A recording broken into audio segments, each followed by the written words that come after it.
softwares that they're using for instruction and really help teachers understand how those softwares are actually making an impact on their learning outcomes and obviously enhance their learning and bridge the learning losses. I'm excited to be here today. All right, Pauline. Hi, everyone. My name is Pauline Idoho. I'm based in Washington, D.C., and I'm originally from Delta, Nigeria, so really excited to be here. My company is called Mocktail Club. They're ready-to-drink non-alcoholic cocktails inspired by travel and global flavors. So the reason I started this company is when I was pregnant, I wanted better-for-you, adult, sophisticated options to drink, and there were none in the market, and that's how I started Mocktail Club. So we create the complexity, nuance, and boldness of a great cocktail without the alcohol. We also use superfruits and prebiotics, so your drink actually works for you.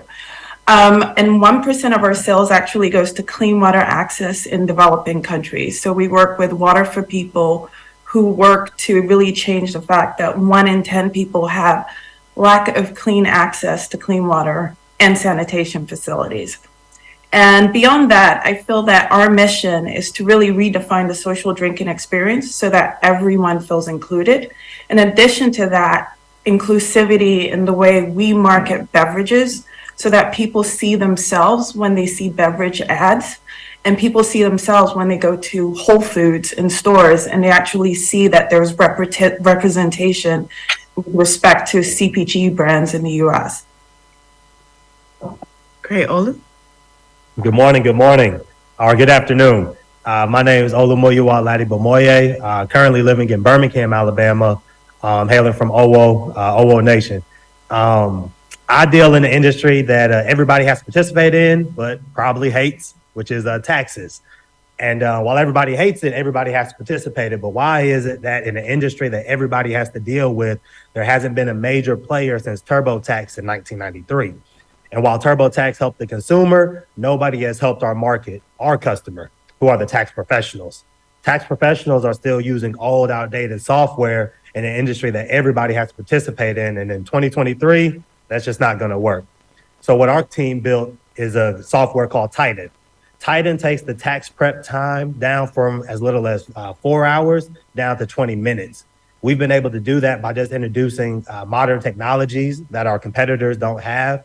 And this is how we're disrupting the way how 240 million Americans file their taxes. We're currently 1 in 15 IRS approved softwares in the entire country, the only minority owned and the only ones under the age of 50. Excited to be here. Perfect. Recording in progress. So let's jump into the legacy and the generational wealth part, right? Because I think generational wealth is this term that everyone aspires to, right? Some of us currently have it, but most are aspiring to that. But I also feel like sometimes it gets thrown around a lot without getting back to like the source or the why of that, right? And so I heard this guy say recently on a panel where all the buzz right now is around AI, right? Artificial intelligence. And he said there's a different type of AI, right? There's ancestral intelligence as well, right? Like what did we get from the people, our parents, our great-grandparents, our communities, our countries that led us to this point? And so talk to us about that. Let's start there. What is the ancestral intelligence, that type of AI, and how is it fueling your why for the businesses that you are building right now? Anyone want to jump in first? Go ahead. You can do it, Jacob. You got it. I'll jump in, and I'll tell it in a story way, right? Harvard did a study. Harvard Business Review did a study a few years ago where they profiled over 1,000 students. And they profiled these 1,000 students over a 10-year period and really trying to understand what will separate the good to the great and what makes some ultra successful beyond others. And one key thing was highlighted in that study. One thing that they found out was grit. It was those that had an ability to push through tough times and persevere through tough times until they saw their success. Whatever success is to you, however it's defined. So when you talk about that in terms of generational wealth, is what is it that you have that maybe you didn't have access in terms of capital? For me, it's grit. Just from where my parents come from, where we come from originally in Zimbabwe, and how we were brought up and raised, is that idea of not giving up, that idea of driving, the idea of persevering. That's something that you just can't buy from somebody. It almost has to be inbuilt within you to have this. In this business, in what we do, right, in starting companies, it is not an easy thing to do. It requires a lot of grit, it requires a lot of drive, it requires a lot of perseverance, and you need that within your DNA to see success in building companies. Yeah, and if I could literally just build right upon what you just said, Jacob, the first thing that came to mind is my grandfather, my late grandfather, who started his own. He migrated from Florence, South Carolina, and came to Philadelphia and started his own bricklaying and masonry company. When I was 4 years old, he actually had me mixing concrete, right? So imagine a little girl mixing concrete, laying floor foundations with my grandfather. Those literally foundational pieces are what helped me to grow and scale for Doso Beauty, right? So understanding the fundamentals of what type of legacy do you want to leave beyond? The reason I even named Doso Beauty is because Doso is synonymous with Fofana, right? Fofana means hunter. And so when I think about my ancestral DNA and what helps my legacy to live on, it's like, hey, how can we hunt for the things that our people need, right? For our community need. And then in terms of what we do with Doso Beauty is say, how can I provide access to those clean versions of the products that you need for your everyday essentials? So I really try to make sure that what we're doing with Doso Beauty is not just saying, hey, we own a beauty brand. No, this is a beauty empire, and the legacy that I will be leaving for my children, as well as the people that are coming, to be a part of our Doso Beauty community. I love it. Yeah, I want to add on too, because I think this is a great first question, honestly. I think the biggest thing that I'd say that I learned, it was actually from my uncle recently, this past Thanksgiving. He had came to town, so we were hanging out. He's telling me all the stories about how he got to America, what it was like growing up in Nigeria or whatever. So I heard the good and the bad, right? But one thing that he told me that he loves is that, and that was passed down to us, that I realized is, hey, you never stop dreaming.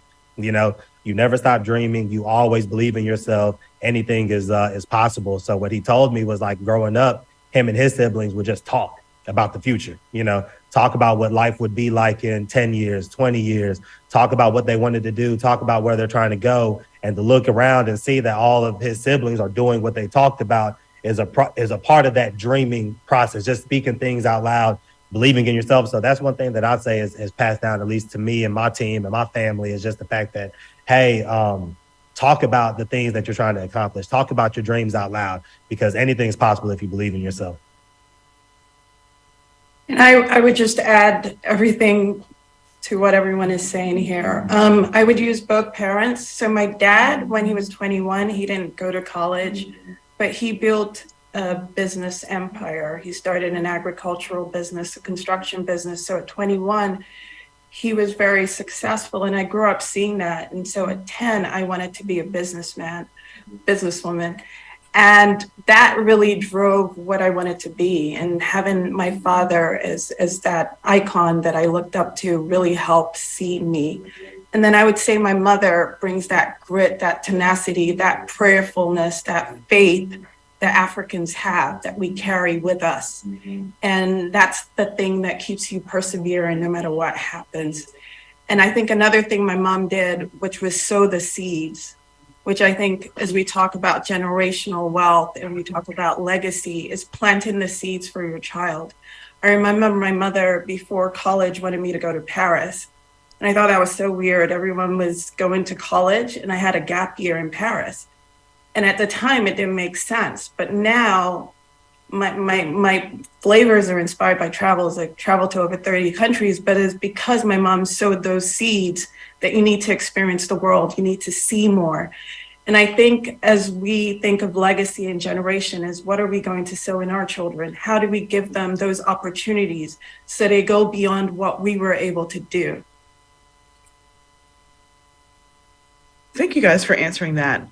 Just to kind of build on that a little bit and go in an area that I think maybe a lot of people don't talk about very publicly or candidly is, does the legacy building, right, or the dismantling of systems so that you can build a company and make the pathway easier for others, does that ever get heavy for you guys? And if and when it does, because I feel like I know the answer, just being an entrepreneur for 12 years, like what are the tools that you use, right? Like what are the things that you say to yourself and your team when in fact that does get heavy? Because you're building not just for yourself, you're building for so many other people. Can you guys just share any insight on that with the audience? I know it's a loaded question. Yeah, but no, I got it. Yeah, no, I'll say for me, yeah, because I think, and I'm Felecia, yeah, the first time I met you, Black Ambition Conference, that roundtable was so powerful for myself, for my team, and I think everybody in the room, because we got to share like, hey, what it's like to carry this thing called entrepreneurship, this thing called business to, $100,000, $1 million, $1 billion. It's stressful. A lot of people don't do it. If everybody could do it, they would just try it out. I think for me, when things kind of get heavy on me, I kind of lean on my favorite verse in the Bible, John 11:35. Then Jesus wept. That is my favorite verse of all time. It's the shortest verse in the Bible, but the reason why he wept is because his best friend Lazarus had just died, and everybody was upset. Oh, Jesus, if you would have been there, you could have saved him. If you would have just been there on time, you would have saved him. But I love that scripture of then he wept, because I talked to my grandma about it, and she was like, no, he didn't weep because his friend died. He wept because, hey, I've been with you guys 3 years and you still don't believe I'm him. You still don't believe I can do the things I say I can do, right? And that was so powerful to me. And in that conversation with my grandma, I learned something quick, and I've applied it every time things get tough. It's okay to break down, just don't break. It's okay to take a break, cry, yell, scream, whatever it is, just don't break. Because one thing that I realized is a lot of times when you're building business, if you just don't stop, usually it will work out. It's the moment that you stop, give up, let go is when it just starts going downhill. You never, achieve the dream that you have. But if you just keep going, even if that means a pivot, if you just keep going and don't stop, you usually will be okay. Anyone else want to chime in on that? Well, I'll chime in, Ed, to what Olu just kind of talked on. This will be maybe a shameless plug for Black Ambition, but it works for me. And one of the things that I've found out in building and creating companies, it's such a lonely journey. It's almost you're always by yourself, especially being at the helm as the CEO of the company. You really sometimes don't really have partners and really good people to talk to about what you're dealing with. When that load is heavy, it is really, really heavy. It's easy to give up. It's easy to throw in the towel and just say, you know what, I'm done. I'm just going to walk away from this. What has happened for me really in the last 4 months, 6 months through the Black Ambition Network is I have found a tribe.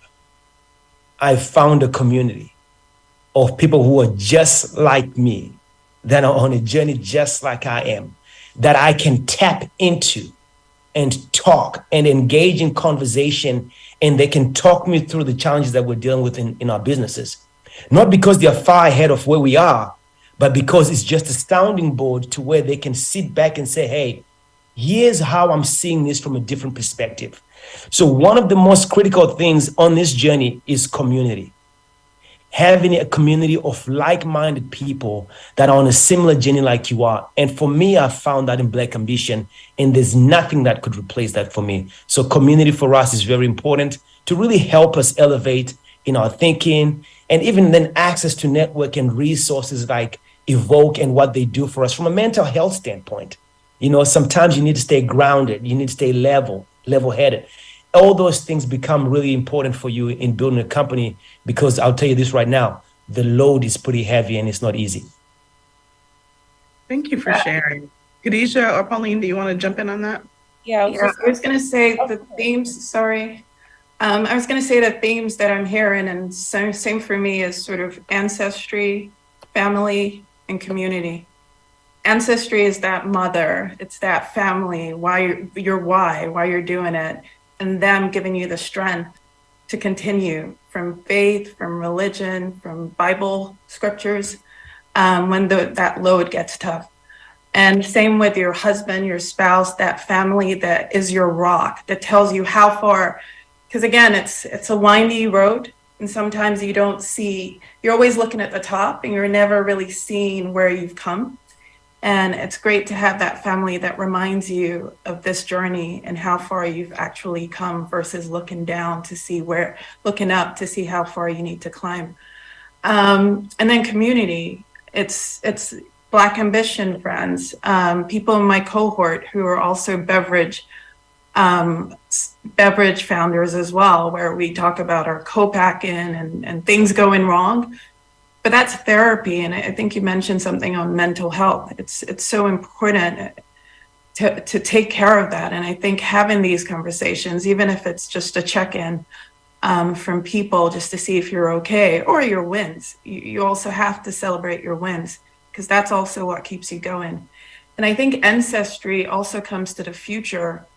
Half the time, we're always the first ones doing things, and it's so much harder. I mean, I remember I did investment banking in Charlotte, and I was the only Black woman, only immigrant on the team, and you're the first one. And so all the time, you're always the first one, and it's harder. You sit with people, and you're looking at you and trying to figure out why you're in this room. Same in the beverage industry. It's the exact same thing. The brands that I'm with are they have more funding, they're bigger, and most of them aren't minority owned. And so you're always breaking, and it's harder, but ancestry is also paving the way for the next generation. So it's easier for them when they come in. It's not as hard. And that's also the why you keep going. And it kind of gives you that fire in your belly of you deserve that spot on the shelf. And that's what excites me to keep going. Deja? Yeah, I mean, I echo what everybody said. I think that one thing that I did not hear yet that is really, really important is to continue to remember that you are human, right? In a world full of us feeling like we have to be these superhumans, we have to produce so much more. We have to be the first in our family to reach this $1 million status and this multi-million-dollar status because we have to build the community up and lift the community up. You have to think about who's lifting you up, right? And a lot of times that work comes internally. You have to do a lot of, self-reflection on who you are and what truly makes you happy. I know I've done a lot of reflection on just last year of the things that I did really, really well. And then I looked at the things that I personally attacked myself for and say that I didn't do well or it was a failure. But now I'm changing that mentality to say that these were lessons learned. And now I have those foundational pieces so that I know what not to do this year. But mostly, I think the root of the reason my lessons learned were because I was putting other people and other things before I was putting my health and my wellness. And if a business owner is not well, if a business owner is not focused on making sure that they're showing up for themselves first and then the business second and the other people that they're serving third, then they cannot be successful. And so I think remaining human centric is really, really important. Yes, we have superpowers, but we are still human and bleed just like everybody else does. Thank you all for sharing that, right? And so I heard staying close to the word and family, right? Grit, as well as, being the one, right? And what that looks like, the heaviness of that, the responsibility of that, the gift and the opportunity of that as well, right? It reminds me of a Majora Carter. I don't know if anyone's familiar with that, but she has one of the top TED Talks. She founded an organization called Greening the Ghetto out of Brooklyn. And she talks about oftentimes being in a room of ones, right? When she gets in these very unique opportunities or rooms with other people that are first in their generation, first to do this within their company, first to innovate. And oftentimes we're in the room where we're only the one, but then we have these special moments where you're surrounded by others that understand what it means to be the one all the time, but collectively now then being in a space where you can share the good, the bad, the ugly, but then kind of grow together, and then prioritizing self-care, right? Which I think has become really popular lately, but it hadn't always been, right? To be able to candidly talk about mental health and what it means for entrepreneurship, right? Mental health and what it means for our culture and our community, wellness, and being able to prioritize that. And then even like injecting that level of support into your companies of how you take care of your teams. And so thank you all for sharing that. And so anyone has questions, please start dropping them into the chat, because I'm going to turn your questions over to this amazing panel in just a bit. Let's shift a little bit and talk about partnerships. Talk about a time when you had a successful partnership. Like, what steps did you take to launch that partnership? What did you learn and gain from this experience? I'll start with Khadijah, because we just had dinner and you were talking about the partnership with GoPuff, but anyone who wants to explore and just share a little bit more with the audience about what a successful partnership has been like for you up to date. For sure. And there's a couple of amazing partnerships, but before I talk about GoPuff, right, which is a 30-minute delivery service that we're in 172 locations around the US, and they're expanding globally, I want to talk about my first partnership with Black Ambition, right? And so I've applied to prior to me winning the HBCU Grand Prize for Black Ambition, I applied to about maybe 50 or 60 different accelerator programs, grants, and I got 0 of them. So when I think about the ultimate partnership and the fear of having all those no's, I didn't care about hearing no's anymore. It was just like, hey, how can I continue to learn from those no's and then grow into this yes? And so the yes that I felt like I needed, and it gave me the boost of confidence to be able to get a deal with GoPuff, to be able to, take a leap of faith on Walmart and Amazon, was my deal with Black Ambition. And I think that what happens a lot of times is that people use the excuse that I don't know how to get into these stores, or I don't know how to get into these doors, instead of just asking simple questions or finding a way to get the answer that you need. And so quite literally, every single one of the partnerships that we do have is because I've sent a cold email or I've been involved in some sort of open house conversation where I could learn more about the company and the programs of what they're doing, and they can learn more about me. Felecia, as well as Christine, have always said, like, hey, Khadijah, you stand out because you ask really intentional questions and often ask questions that a lot of the room wants to ask, but they're afraid to. And so I would just encourage people to ask for what it is that you want and what it is that you need. The worst thing you can hear is no, but then you can find somebody else who can give you that answer or that response. And I think that's really how good partnerships start off, because you're coming from a pure intention space, right? And then as you continue to gain those different partnerships, it's your job to really cultivate the relationship. And so again, going back to the piece earlier, showing them that you're human, but that you are involved and invested in the mutual benefit of the partnership, right? They're giving you something, but what are you giving back to them? And like, how do you convey that in a way that's convincing?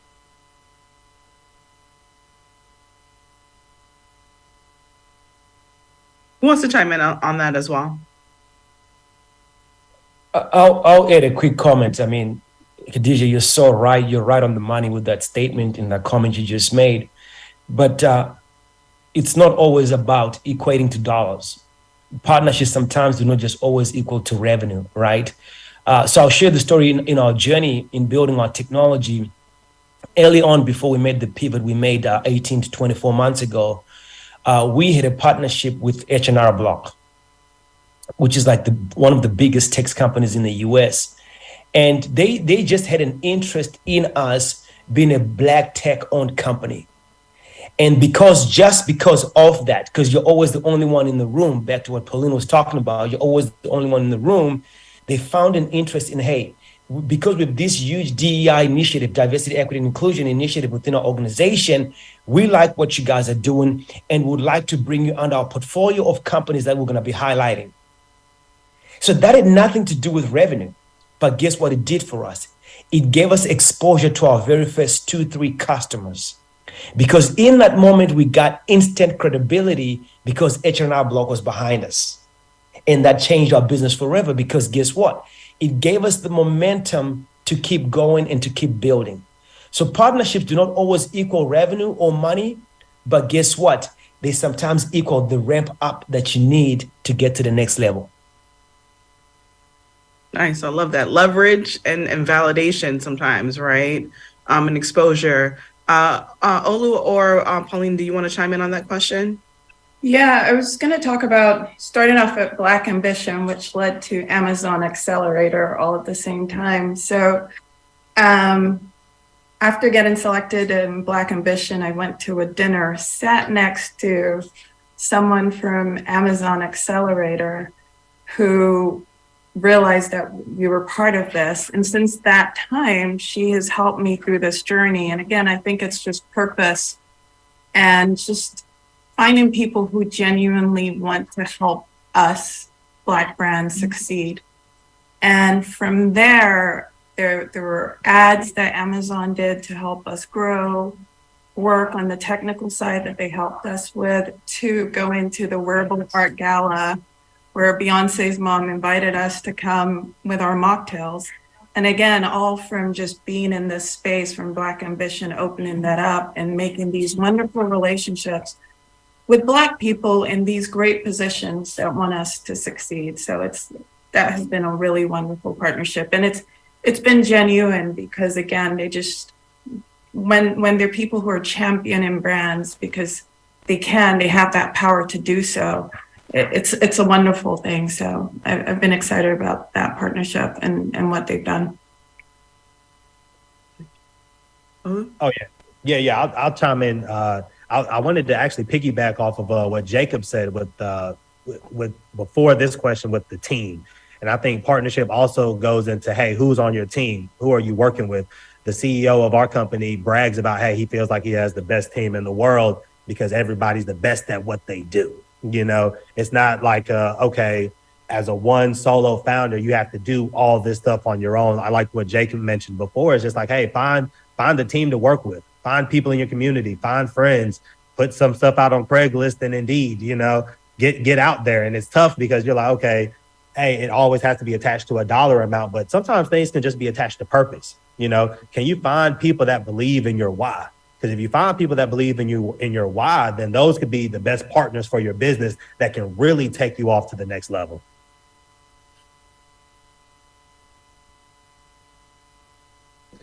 What do you guys need, right? We've talked about legacy. We've talked about really kind of like stepping into the next level of your business or you as entrepreneurs. What do you need in the next stage of the growth of your companies? I can kick it off. I think a couple of things, right? Specifically because of the audience that we're talking to that's globally, but in Nigeria, and I'll touch on the area of beauty specifically. Our major touch points are really dealing with a lot of salons. And so we do have like a wholesale program that we sell our braiding hair as well as all of our hair products to salons specifically. And so what I really need is a way to connect to the different high-end salons that can understand the value of the product that we provide and offer, and then to get it into the hands. And so we sell direct to consumer directly on our website, but we also sell B2B on Amazon, our website, fair.com, all these different platforms. But we really need to connect with the people to get our products into the hands, as well as government, right? Because all of our products are eco-friendly as well, right?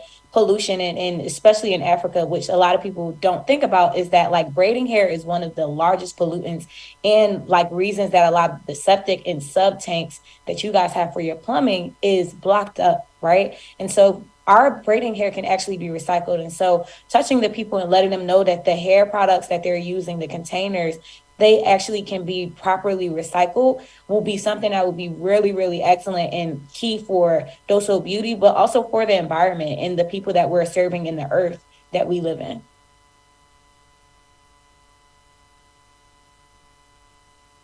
Yeah, I would say for what we need, one, I would say partnership with the IRS, you know, so, and that comes with being exposed. So Black Ambition has done an incredible job putting us on the map, you know, saying, hey, here's this young tax company that's really shaking stuff up, right? So what happened in 2006, TurboTax had received a partnership from the IRS that basically said, hey, we want everybody to be e-filing or basically filing their returns electronically by, 2016.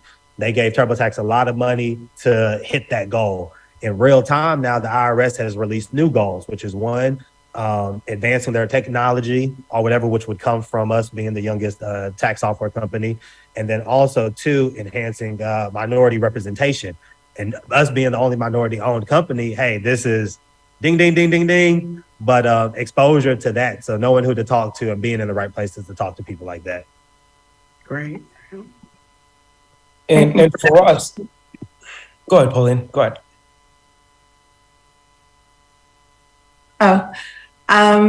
So for us, we've been growing really well.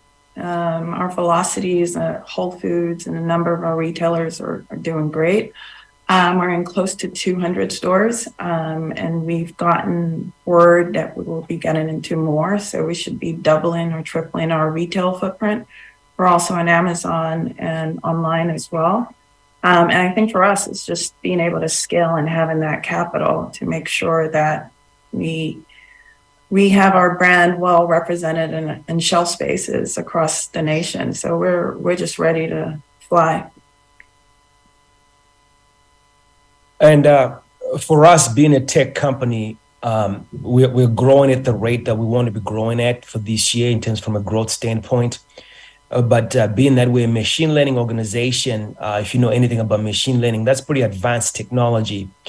And with more users coming on, that's when the technology gets smarter. So the technology is getting smarter and smarter as we get more people onto the platform and the technology. But then it presents a big challenge for us, trying to identify the smartest and the best software engineers in the world that can work on AI models and machine learning models for us as we're building our technology. So that's our biggest challenge right now in terms of our biggest need. So I'm going to speak to the audience right now. If you are a software engineer and you have a strong background in mathematics, physics, and computer science, send us an email. We would like to talk to you.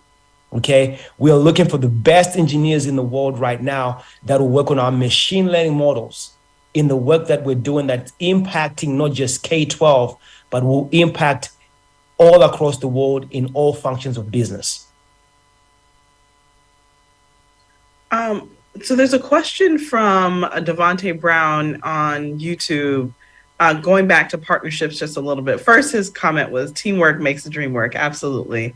And then he said, how do you deal with ending a partnership with a team member that helped you get started if the deal isn't working anymore? Can anyone chime in on that or answer that?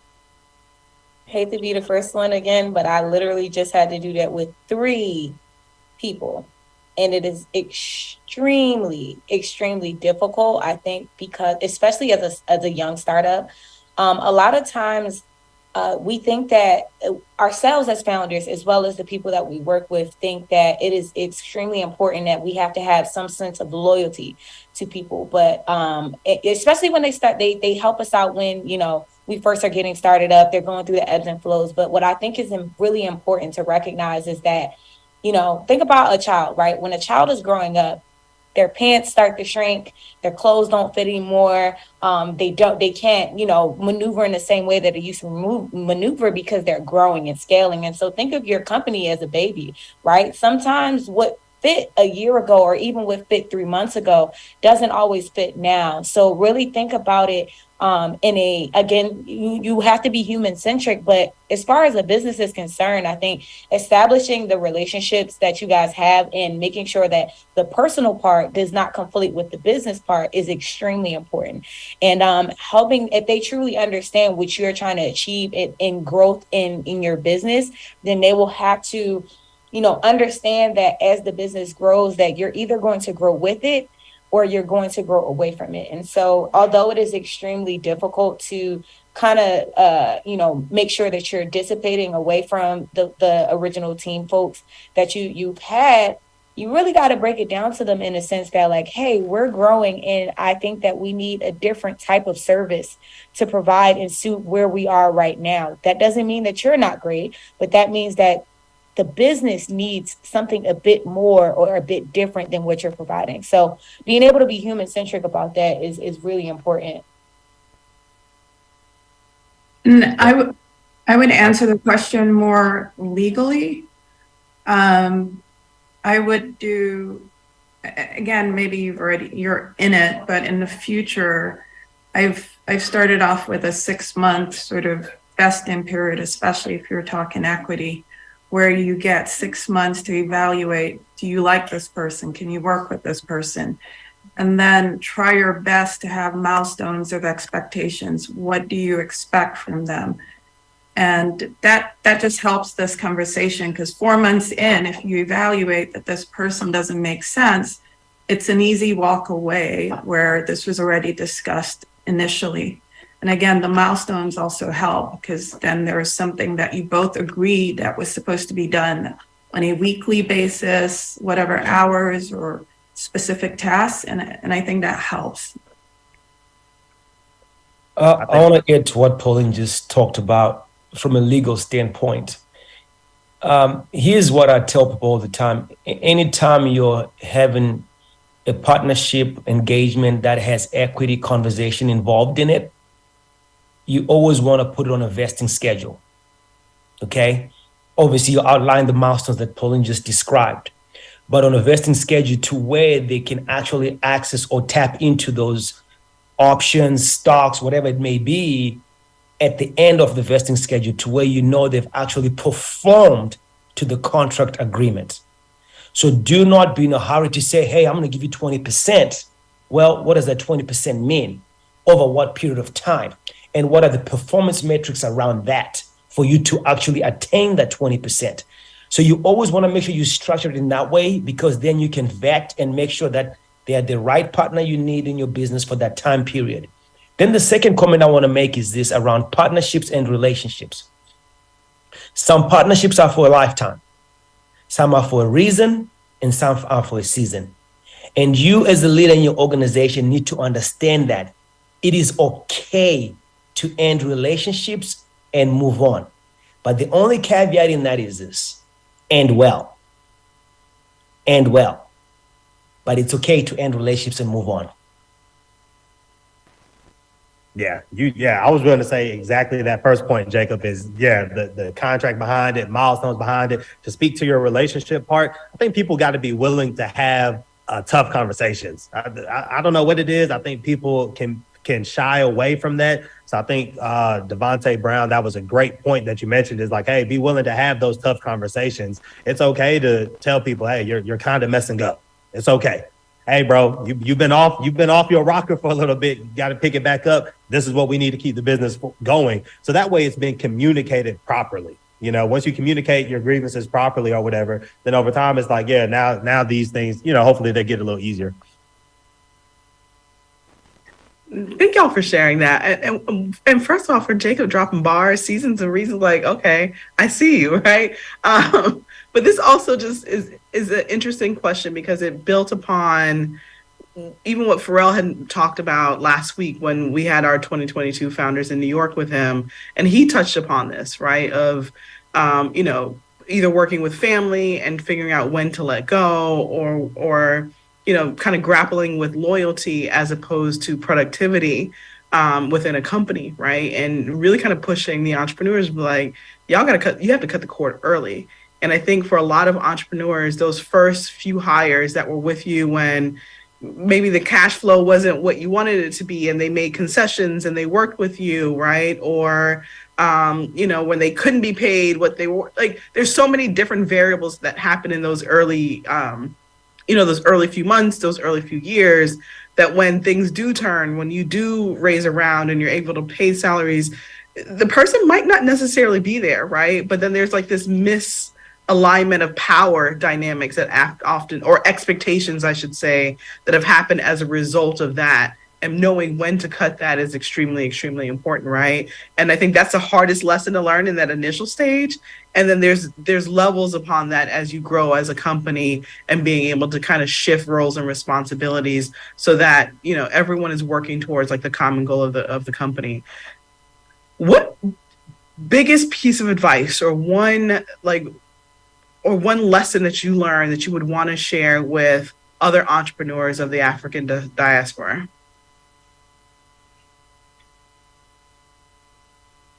I'll go. Go ahead.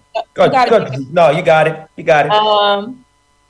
I think that I'll go back to my point earlier of like that the fact that a lot of us are the first to do it. I think that there's always a ton of pressure that or weight that we feel on our shoulders, right? Especially be one of the diaspora and to have immigrant parents and parents that are still there.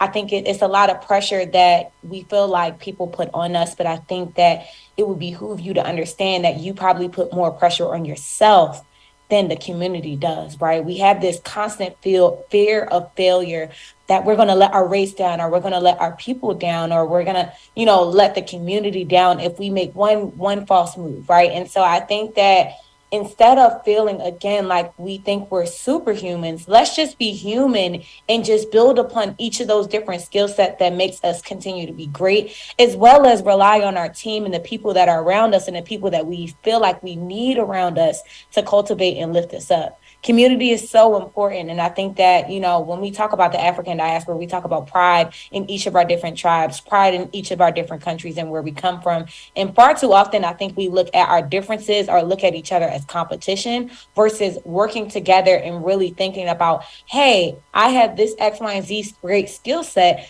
and you do as well too, but maybe you're from Nigeria, or maybe you're from Ghana, maybe you're from Cote d'Ivoire. And I think that we can bring both nations together in order to create a synergy in this ecosystem of generational wealth where we kind of began the conversation. And so really not seeing everybody's differences and how different we are is really important, but more so understanding that like it will be easier on you if you can see how well you can work together with other people, because then again, we create a ecosystem of generational wealth as well as create this great network, right? And your network is really your net worth. So if you're connecting with other people from other places and other people with other skill sets, you now have a greater network that you both can benefit from. Beautifully said, Khadija. For me, this is what we live by within our organization. I'm sure Olu would attest to this because he's in software as well, is think big, start small. Think big, start small. Start already, okay? Just get started, get going, do something, put something out and iterate, okay? And I'll tell you the story of Apple. That's the perfect story, right? If you look at the first Apple phone you ever had back in 2007, right? And what you have today and what you're able to do with it today, it's so different. It's vastly different from the beginning and where they are today.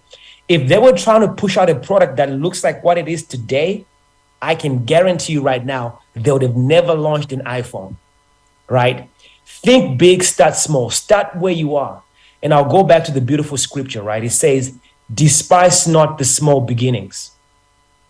So start where you are. Just do something. Do not try to thrive for perfection because you never get perfection, but thrive for excellence. Do it with excellence and put it out and let it iterate and continue to build. Start small, think big. I would add, just surround yourself with smart people. The first thing I did was I got advisors before even building a team. And, funny enough, I would go on LinkedIn and ping people that worked on Honest Tea or brands that I admired and wanted to learn from. And so when I have the questions on equity for founders, I go to the advisors and I ask them, does this make sense? Should I even be given 20% or even 5% to someone? And what are they going to do? And these guys might even interview some of the team members that I want to bring in. But having people who have done it before makes your life easier. So that would be one of my advice. Yeah, I was thinking about tidbits. I'm like, it's tough, man, because I'm like, I feel like every Nigerian I know works hard. There is no such thing as a lazy Nigerian out there. So it's like, what would be the best advice? But I think for me is remembering that business is a contact sport. It's something that I learned last year with the team, right? You can have a great idea, you can have a great product, you can have a great mission, you can have a great vision, you can have all these great things in the corner of your house. But if you don't get outside and start talking to people, letting people know what's going on, finding a team, finding customers, putting yourself out there, like the whole panel just talked about, you don't really have a business. You're not in business yet, right? You have to get outside and make contact. So I'd say that'd probably be the biggest thing for me.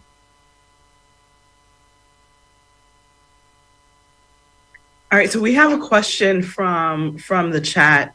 How are you guys approaching like sustainability in your business, right? So there's always a lot of conversation and resources around like starting up, right? You know, the infancy of like launching your team and like how do you start to build that? But like we're talking about legacy, right? And so like talk to us about how you're thinking through systems that help you have sustainability along the growth of your businesses.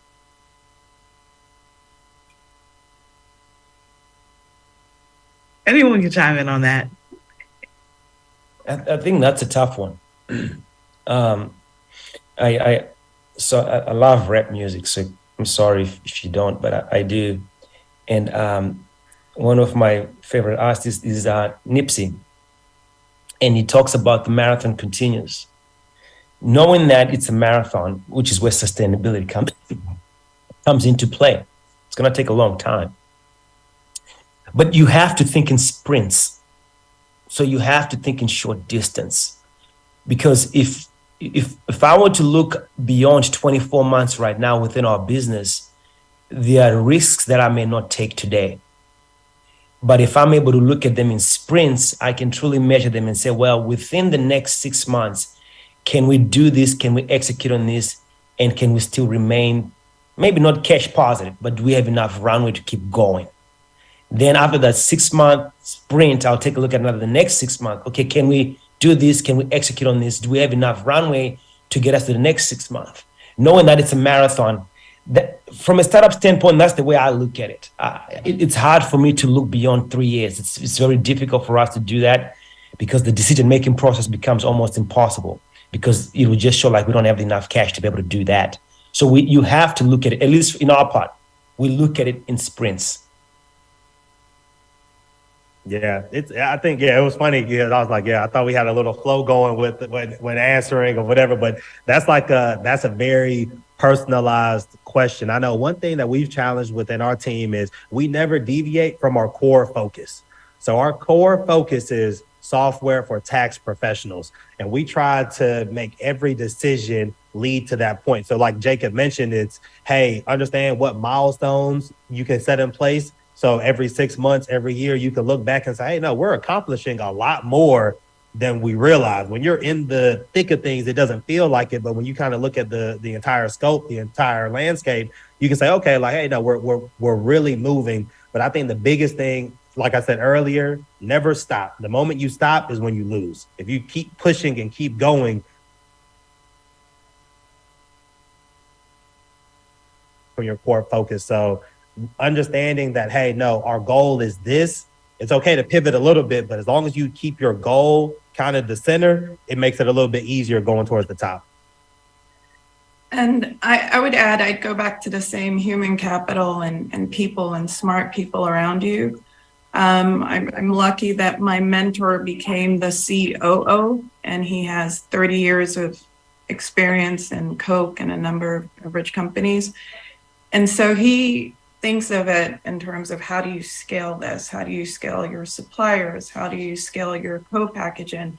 And he has sort of this nice roadmap of what we should be thinking, how we should have redundancy, and is building that in place, even though we're much smaller than where we want to be, so that we grow into where we plan to be in the next X years. So just really having that intellectual capital. Again, someone just joined in marketing, smarter than me in the marketing field, but that's kind of what you need. You need people that are smarter than you. And it's very hard when you start off because you have to be able to get talent to join something very small. It's that chicken and the egg. But it's and that's, I guess, part of being an entrepreneur. You have to convince smart people that you're doing something great and they should join this train. And I feel as an entrepreneur, that's one of the hardest but the best challenges, is really being able to try to find the right people on the bus and find a spot for them where they can excel and help you grow. So for me, it took a long time. I did a lot on my own. I did these sort of 6-month best-ins and where people didn't work out. But then I feel like I have the right people in the team that are left now, and they can help me grow to that next level. So just really identifying the right people that can help you grow, that have expertise. And again, because you're small, it's harder if you don't have the capital to pay people that are at that worth. But that's really, as an entrepreneur, to really convince people to join you. Yeah, the only thing that I'll add is building a strong foundation for your business from a business model perspective, because I don't think anybody touched on that. Understanding that the one sure way that you feel like you can make money and grow the business is not always the way that's going to sustain you, right? Direct to consumer may be your bread and butter in the first 6 months, but then you get a wholesale deal and now you're pivoting completely. And so I think that, you should always find out whatever product or service that you have. Think about all the possible ways that it can be distributed to companies, to people, so that you can build out those very strong foundational models, so that if one is lacking, that the other picks it up as well too.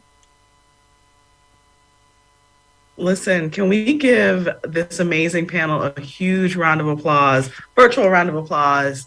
Olu, Pauline, Jacob, and Khadijah are entrepreneurs that are building uninterrupted and building so brilliantly on the legacy of where they come from and the legacies that they're building moving forward. And so thank you so much for your time. Thank you so much for the audience for your questions.